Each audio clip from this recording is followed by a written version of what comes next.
आणि यानंतर थेट जाणार आहोत मनोज जरांगे पाटील प्रसार माध्यमांशी बोलतात।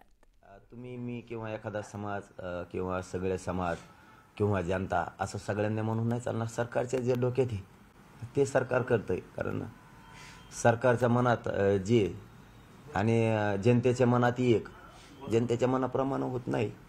सरकारच्या जे मनात असेल ते करतात, ते त्यांच्या मनात असेल जसं करतील।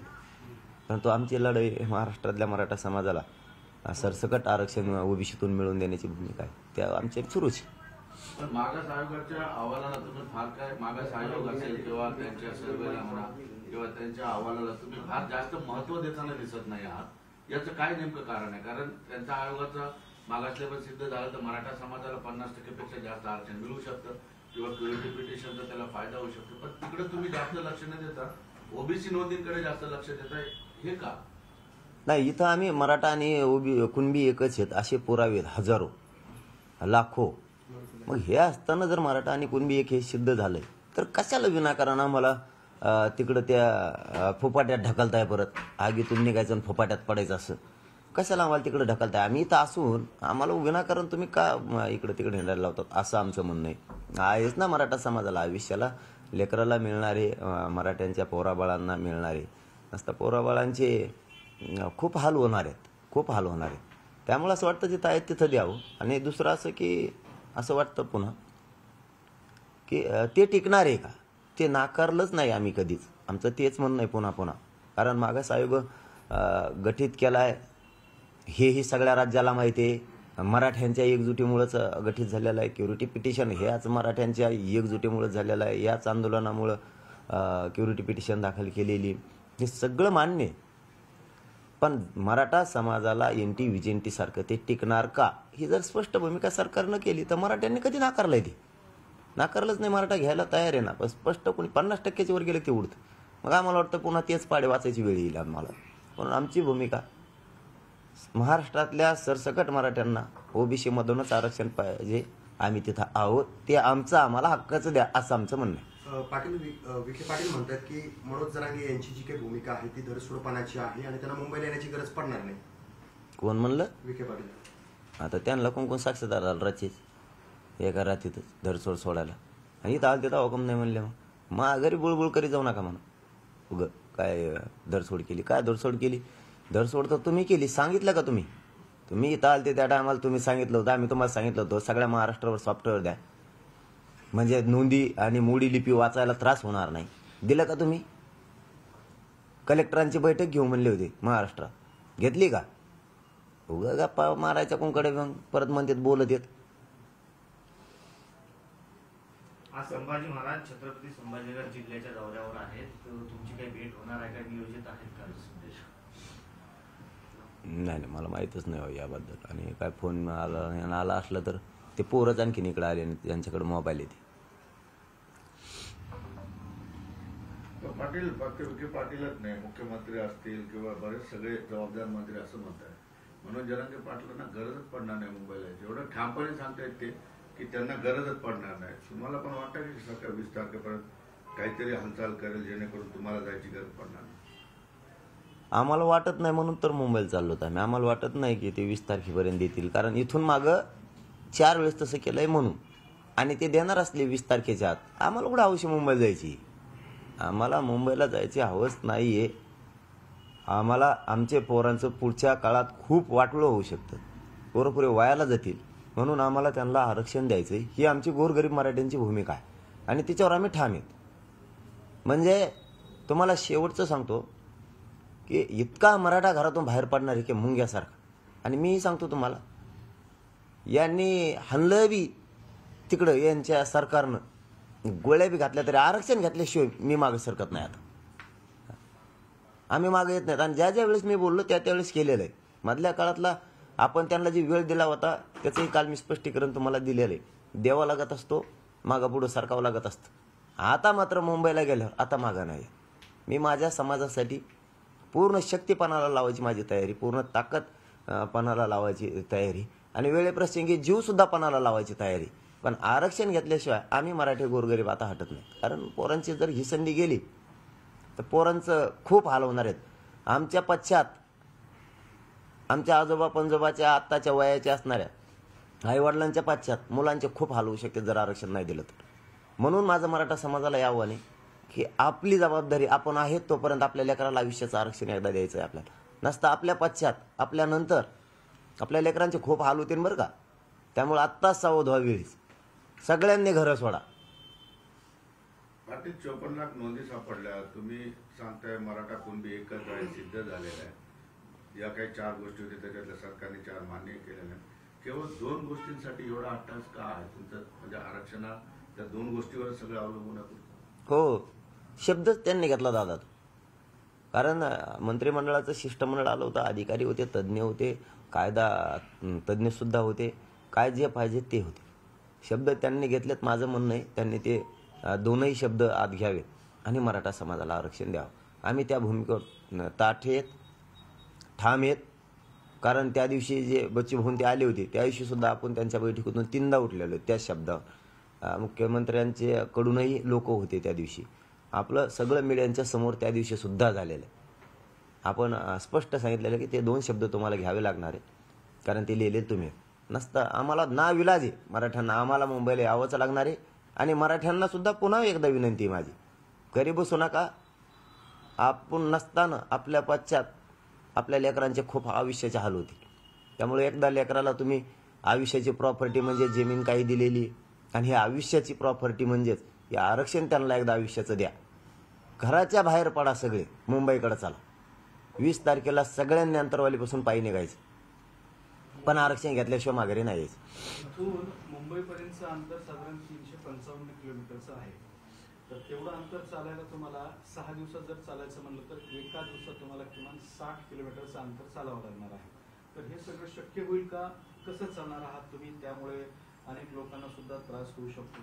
कसं नाही? चलो लोकांच्या हिशोबाने चलू, रातपाट करू, चलू, आम्ही रातपाट करू. मुंबई आंदोलनाचा इशारा म्हणजे सरकारवर दबाव टाकण्याचा प्रयत्न असल्याचा प्रकाशांना शेंडगे यांनी तुमच्यावर आरोप केलाय. मुंबई आंदोलनाचा इशारा म्हणजे सरकारवर दबाव आणण्याचा हा प्रयत्न आहे असं प्रकाश शेंडगे यांनी तुमच्यावर आरोप केलाय. नाही, त्यांच्याबद्दल काय म्हणणार नाही मी, कारण त्यांना जे वाटतं ते म्हणलेत. दबाव फिबाव काय नाहीये. आमच्या हक्काचं आरक्षण ते आम्ही मागतोय, तेही त्यांच्या हक्काचं आहे, ते मागतायत. फक्त त्यांनी गोरगरीब धनगर बांधवांना आरक्षण मिळावं यासाठी शक्ती लावावी. आम्ही सुद्धा त्यांच्यासोबत इकडं तिकडं शक्ती वायाला घालण्यापेक्षा गोरगरिबांच्या धनगर बांधवांच्या लेकराला आरक्षण मिळावं तिकडे शक्ती त्यांनी ती पूर्ण ताकदीनं वापरावी. मराठासोबत सुद्धा त्यांच्यासोबत इकडं विनाकारण शक्ती त्यांनी वायाला घालू नये, आपण एवढंच त्यांना म्हणू शकतो. कारण ते चळवळीतून आलेले आणि ते जुने सगळ्यात अगोदरचे जुने ज्येष्ठ नेते, त्याबद्दल त्यांच्याबद्दल मी काय बोलणार. नांदेड तालुक्यातल्या अर्धापूरच्या कामठा गावामध्ये काल पुन्हा आमदाराला अडवण्यात आलं. तुम्ही उपोषण गावागावात साखळी करू नका म्हणताय, गावामध्ये मागणी घेतली म्हणताय. मग अशा लोकांना तुम्ही काय सांगणार आहात का? नाही, आता मला माहीत नाही, ते मी माहिती घेऊन त्यावर बोलतो. आता कुणी अडवलेत काय त्यांचं तर चलत लफडं आहे. आमच्या गोरगरीब बांधवाला का तरी त्यांच्या तर सुरू असतं एखादी वाढतं आणि ते आमच्यावर घालते. ते बीडचं नाही का आमच्यावरच घातलं सगळं. त्यांनी त्यांचं जळलं पोळलं, त्याच्याच पाहुणे त्याच्याच जळी ते आणि घातलं आमच्या. पाटील, ज्या प्रकारे तुमच्या जिथं जिथं सभा झाल्या बहुतांश ठिकाणी असं झालंय की त्या ठिकाणी त्या आयोजकांवर गुन्हे दाखल करण्यात आले. लातूरमध्ये सुद्धा आकडे गुन्हे दाखल करण्यात आले. आता ते घेतलेत, केलेत, काय नाही करून केले. तिकडे ट्रॅक्टर नेले नाही, त्याच्या आधीच केले. मराठी भेट नाहीत का? सिद्ध केलं ना आम्ही. मराठा समाजानं सिद्ध केलं. आपण आहेत तोपर्यंतच मराठा आपल्या पोराला आरक्षण मिळून द्यायचं असं मराठ्यांनी ठरवलेलं आहे. केशी त्यांना काय करायचं सरकारला करून द्यायच्यात. त्यांना कमी पडले असत्या ते काहीतरी असतं ना त्यांचं बजेट, केशी करायचं काहीतरी असतं वाटतं. कोणाचा रिक्षाधारी ते करतात ते, हा काहीतरी असतं ते. आता मला नाही माहीत त्यांचं काहीतरी असतं. तसं आता गुती तेच मराठीचे बहुतेक त्यांना केशी करून दाखवायचे असत्या. केंद्र सरकारकडून नरेंद्र मोदी साहेबांकडून पाठ थोपटून घ्यायची असेल सरकारला, त्याच्यामुळे ते आमच्यावर केशी करत असतील. आता ट्रॅक्टर गेले नाहीत, त्याच्या आधीच केशी केल्यात म्हणल्यावर लक्षात घ्या ना. आणि कार्यक्रम घेतल्यावर तर ते करणारच, कारण त्याला त्याचं ऐकायचं ना, त्यांना त्याचं एकट्याचं ऐकायचं ना. ते एडपट आहे ना एक मध्ये इथं, त्याचं ऐकायचं, त्याला खुश करायचं सरकारला. त्यांना गळ्यात हात टाकून हिंडायचे त्याच्यासाठी चाललंय हे सगळं. त्याला खुश ठेवायचं फक्त. पण त्यांना माहीत नाही मराठा हळूहळू हातातून सटकायला लागला त्यांच्या. त्यांनी आणखीन तरी शहाणं व्हावं. मराठा सटकू देऊ नका. मराठ्याशिवाय काय खरं नाही. कळलं तुम्हाला वेळ आल्या, कारण मराठ्याने ठरवलंच आता. तुम्ही नरेंद्र मोदींचा उल्लेख केला आहे. तुम्ही जी 20 तारीख दिली त्या 20 तारखेवरून असं सुद्धा बोललं जातं की हा तुमचा धोरणात्मक निर्णय आहे, कारण 22 तारखेला राम मंदिरांचं उद्घाटन आहे आणि 20 तारखेला तुम्ही इकडे आंदोलन करताय. त्यावेळेला केंद्रातून राज्य सरकारवरती दबाव आणला जाईल की हा तोडगा तातडीने काढा असं सुद्धा सांगितलं जातं. नाही तसं नाही. तसं आधी मला माहित असतं, मी खरोखरच हा म्हणलो असतो. करत ना मी काय त्यात काय खोटं बोलायचं. मला जर आधी माहित असतं ना, मी खरंच म्हणलो असतं हा ते तिकडे उद्घाटन ठेवलं. ते आनंदाचा सोहळा आहे भारतीय सगळ्या जनतेचा. मी सुद्धा त्याच संस्कृतीतलेच आपण सगळेच. त्याचा त्याचा काय संबंध आहे. मी पण ही हिंदूच आहे ना, त्याच्यात काय दवा. ही सामाजिक प्रश्न आहे आमचा आणि ही आजचा नाही आहे. ही 4-5 महिन्यापासून लगातार सुरू आहे. तेव्हा काय अचानक उठलो 22 तारीख बरोबर त्यांनी तिकडे उद्घाटन ठेवलंय. अरे निवडा आपली 20 बरोबर टायमालाच टायमिंग साधू. त्यांनी 18 तारखेला 144 लावलेला 18 तारखेपर्यंत मुंबईत. मग खालचे लोक बसलेले सगळ्या मराठा समाज म्हणत होता बीड जिल्ह्यातला किंवा महाराष्ट्रातून आलेला की 15 करा 15. म्हणलं 15पेक्षा आपल्याला तयारीला वेळ पाहिजे. आणखीन 4-5 दिवस वाढतील, काही फरक पडत नाही. 20 दिवस वाढल्यानं 20 तारीख ठरवल्यानं आपल्या 39-40 वर्ष गेले आणि महिने काय होणार आहे. आपण मागं वेळ दिला पण 54 लाख लोकांचा फायदा झालाय. 54 लाख फायदा एक नोंदीचा जर ठरला तर 2.25 कोटी मराठ्यांना आज फायदा झाला मागचा वेळ दिल्यामुळं नुसता. आणि आता या वेळेत आपल्या कामं उरकायचे आहेत आपल्याला आणि निवेदन लहान नाही हे. याच्यासाठी आम्ही ते 20 तारीख धरलेली. खरी तारीख खरं सांगतो शेवटी की 20 तारीख फक्त एवढ्याच मुळे धरलेली, बाकी काय. योगायोग जरी असा जुळून आला असला तरी आता केंद्राला जर ह्याची अडचण वाटत असेल तर तुमचं केंद्राला काही सांगणं आहे का की 20 तारखेच्या आत आपला प्रश्न सोडवण्यासंदर्भात नरेंद्र मोदी असतील किंवा केंद्र सरकार असेल? नाही आता त्यांना काय सांगावं. ते लय मोठे माणसं आहेत.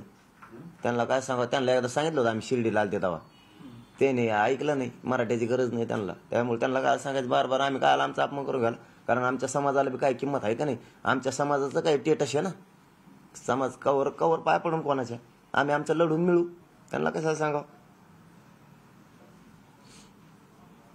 तुम्ही आता बोलताना असं म्हटलं की गाडी फोडण्यावरून किंवा गाडी अडवण्यावरून ह्यांचे आमदाराच्या ज्या गाड्या अडवल्या जातात तर त्यामध्ये राजकारण घुसलंय असं तुम्हाला म्हणायचं का? पहिल्यापासूनच घुसलेलं येणे, पण आम्ही टेन्शन नाही घेत दादा. आम्हाला माहिती आमचे पोरं काय करत नाहीत. जर यांनी खोटे केसेस केले आमच्यावरती आणि जर मराठा समाज दबला असता तर त्या दिवशी लाखोच्या संख्येनं उसळलाच नसता बीडमध्ये.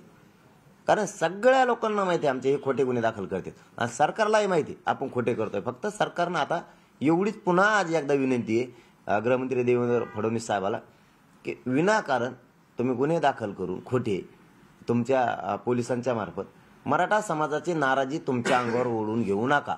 मी 4 वेळेस सांगितलं आत्तापर्यंत, ही 5वी वेळ आहे तुम्हाला सांगायची. आता तुम्ही नाराजी ओढून घेऊ नका.